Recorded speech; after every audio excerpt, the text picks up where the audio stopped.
the car stereo that kept greeting a phone I didn't own. The dashboard spoke before my mouth did. At 6:17 a.m., the car blinked awake in the blue half-light and offered a cheerful banner across the console. "Good morning, Milo's iPhone auto-connect enabled." A second line tried to be helpful. "Last connected, 1:26 a.m." The clock on the dash had the bedside manner of a nurse. My keys were in my pocket. My shoes were by the door. I had been asleep at 1:26, a modest hill under the duvet, mouth open in the unphotogenic way the honest body keeps time. I touched the screen. A history slid out like a tongue. Milo's iPhone, Milo's watch, Milo's AirPods. Our car believed in him the way a dog believes in whoever says its name confidently enough. In the favorites list beside my own phone, his had earned a star. We used to be the quiet kind of good. Ilona slept with her palms splayed over my ribs like she was taking attendance of my breath. On Sundays, I ironed pillowcases, because flat cotton feels like a promise you can keep with heat and time. Our balcony forgave being too narrow for two chairs by letting us take turns and calling it choreography. If rain came after midnight, we cracked the window and let the city wash its face while we washed each other's.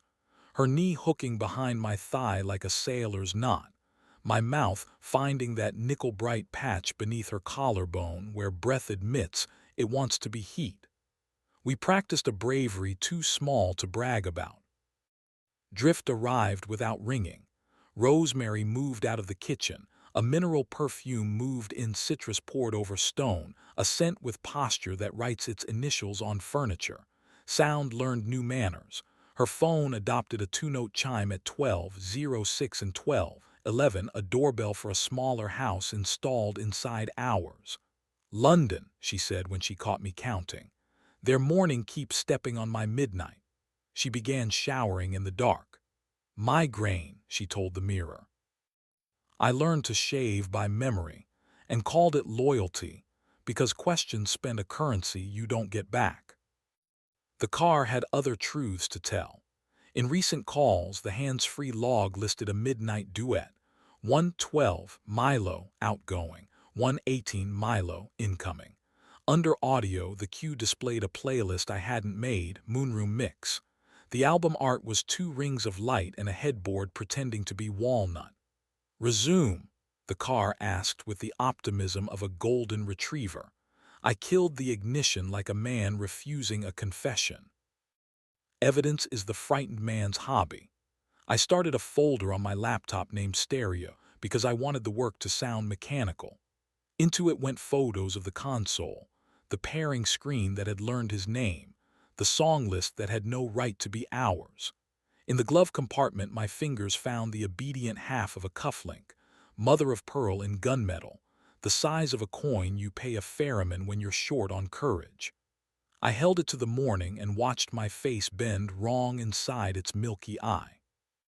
We met in a stairwell on a night an elevator decided to teach patience.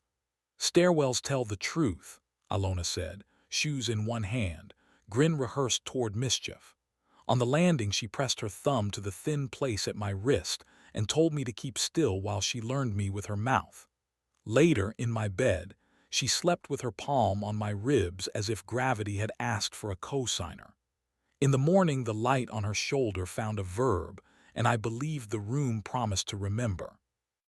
I made coffee loudly enough to convince heat to take my side. Ilona padded in wearing my t-shirt and the composed quiet of a person who has rehearsed posture. She kissed my mouth with accurate affection, the kind that recruits your body while sparing your hope. "You're up early," she said, opening the refrigerator like she'd been invited. Her hair carried the mineral citrus that had colonized our corners. "The car made a friend," I said, pretending the sentence owed nobody rent. She laughed into the milk. "Is that what we're calling Bluetooth now?" Under the table, her foot slid along my shin, our oldest code for stay. Later in bed, she crossed her knee behind my thigh and guided my hand under her shirt like a person turning on a familiar lamp. My mouth found the coin of heat beneath her collarbone. She made the low vowel that dims a city. We moved with the fluency of people who have studied each other's climate. In the middle, her eyes went elsewhere and returned with apology penciled at the edges. Pencil erases clean if you don't press. I didn't press. At noon, I drove for air, which is what you call it when you want concrete to tell you the truth. The car greeted me by my name, obedient as a dog in daylight, and then, as if remembering where the treats are kept, flashed a brief connecting to Milo before it embarrassed itself back into silence. I headed to the glass wedge by the river that sells weather and discretion, Harbor Line, because that is where liars go when they want to pay for a view. The lobby smelled like time and receipts. The elevators did arithmetic for people who mistake altitude for absolution. At the bar, a man with careful shoulders and a jaw that has always been answered arranged his glass on a napkin like geometry could apologize for itself. Slate jacket, hair parted by geometry. He lifted two fingers without looking, and the bartender, a professional in the art of obedient water, nodded. The room had learned his name the way my car had. I drove home with clean hands and a pocket heavy with the milky eye. The car wanted to help. "Do you want to set Milo as primary driver?" it asked, cheerful as a concierge too new to know better. I replaced cheer with no, and then with forget this device, and then with a password the car would not enjoy typing. In the house, the mineral perfume waited like a decision that had already chosen. Sunday wanted witnesses. Courage likes even numbers. Her sister Vita can hold silence without stabbing it. My friend Danilo lifts heavy things and refuses to narrate them. I invited them for dinner and called it a menu test because parties are scaffolding. The apartment learned to smell like garlic telling the truth. At 7:52, Ilona texted 15, which in our new arithmetic equals 30. At 8:23, she came in with indoor wind on her cheeks and kissed me with accurate affection in front of them, practicing civility like a sport. We ate. Laughter borrowed our mouths and paid rent on time. After coffee, I set my phone and keys on the table and without ceremony turned my screen toward them, a photo of the console, the name that wasn't ours. "Our car's manners improved," I said. Danilo put his palm flat on the wood, the old signal for do not let the table try to fly. Vita watched my face instead of the pixels, which is a discipline and a blessing. "We should talk privately," Ilona said, the conference room arriving in our kitchen. "We will," I said, "but I need witnesses that I didn't dream a star next to a stranger." They left. The room remembered how to be only a room. Ilona reached for the cufflink half and set it beside the photograph as if exhibits like to keep each other company. She inhaled, long, measured, like docking a ship in bad weather. "I told myself it was a hallway," she said finally. "Somewhere I could stand without a tour guide. I liked the echo." She touched the rim of her glass and let it go. "Is he married?" I asked, bureaucracy for ghosts. "Separating," she said. "A son."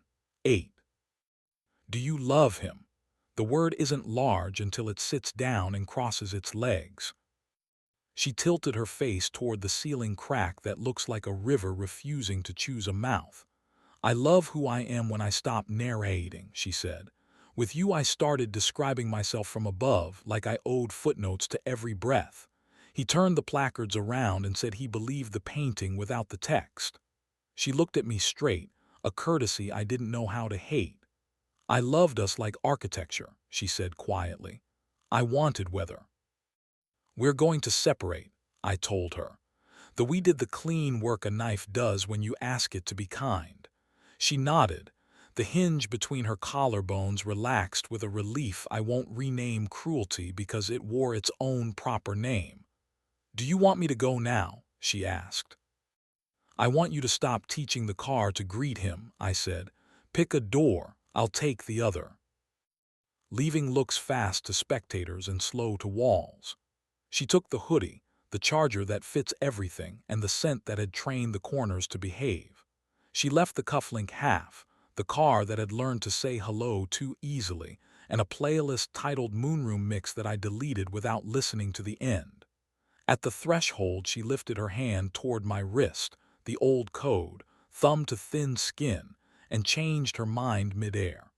The absence of contact managed to leave a mark anyway. I was happy, she said, and greedy and afraid and sorry. You were alive, I said, so am I. He wrote once as scripts require. Corporate letterhead arranged into contrition, respect, timing, a hope we could proceed as gentlemen, a noun that fails most modern stress tests. I forwarded it to a lawyer whose office lives above a cobbler. The stairs smell like leather and old rain. She asked the only good question. Outcome or scene? Outcome, I said, surprising the organ in me that keeps a theater troupe on retainer. Good, she said. Bring boring dates, doors, dollars. Screenshots over speeches. One witness who loves you without auditioning, and don't send your heart by text.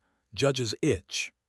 I forwarded his email to Danilo, who replied with the three-word liturgy I now leave by the stove. Block, breathe, boil. I boiled water until the window wrote a softer weather on the city's hard face. The bed learned my outline again. The two-note phantom chimed inside my head at 12, 11 for a week, and then retired when I stopped setting out a chair for it. I changed the car's password to my full, complicated name and turned off AutoConnect for everyone who wasn't me. I renamed the vehicle in the app MY Keys, MY Music, and taped the new Bluetooth pin inside the glove compartment because faith should be findable. Desire didn't resign. It reorganized its shelves. Some nights my body remembers the exact weight of her knee hooking behind my thigh and the soft, unreasonable sound she made when my mouth found heat beneath her collarbone. Memory is accurate and unkind. I let it sing to the chorus, and then I make tea. The kettle's small scream is the only emergency I answer after midnight.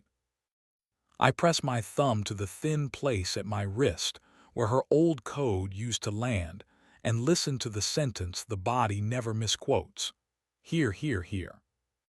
Once, because endings itch, I drove to Harbor Line at 1:26 a.m., the hour my dashboard had practiced treachery. Heat lamps pretended the month had not made other plans. The elevators did arithmetic for people who purchase altitude as if it includes forgiveness. I parked by the river and let the radio play an honest station, the kind with a saxophone that still believes it has news. The car offered to pair a stranger's phone that wandered near the curb. No, I said aloud, and the refusal felt like a clean temperature. Back home, I cleaned what could be cleaned. I vacuumed grit from the floor mats until silence got brave. I wiped the smudges someone else's hand had left on the passenger handle. I unstarred every name but mine. I set 2 chairs on the too narrow balcony and let one be empty without inventing a ghost to sit in it. I opened the window an inch and let the city wash its face. I salted water. I turned the lamp low. The decree arrived on paper thick enough to cosplay gravity. I folded it and slid it beneath the tray by the door where keys and small solutions live. I took the cufflink half to a thrift shop and dropped it into a porcelain dish already resonant with orphans. It made a polite clink like punctuation taking the right seat in the right sentence. The woman behind the counter said to the air, "Some pairs sleep better apart," and I blessed her with a nod. The last time I saw Ilona, the elevator performed its secular magic of coincidence. We reached the lobby on the same chime. She wore a coat the color of decisions and carried a paper bag of oranges like a rationed son. "Hey," she said, neighbor quiet. "Sleep." "Better," I said, and the word didn't ask for applause. She adjusted her scarf and didn't touch my wrist. I admired her restraint and then my own. The doors closed and returned each of us to our earned floors. Sometimes, out of mischief or mercy, I drive at dusk with the radio off and the windows down, letting the city teach me its older music, tires hushing, a bus sighing, a couple laughing like a secret that's paid its taxes. When the console offers to connect to a name that isn't mine, I tell it the rule I taught the apartment and the man living in it. Not tonight. Not anymore. My keys, my miles. If another phone leans toward my car and calls itself at home, the speakers can keep their cheer.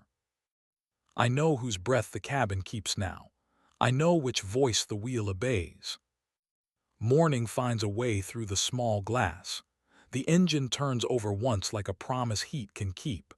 The dash says only what it should say. Drive. I do.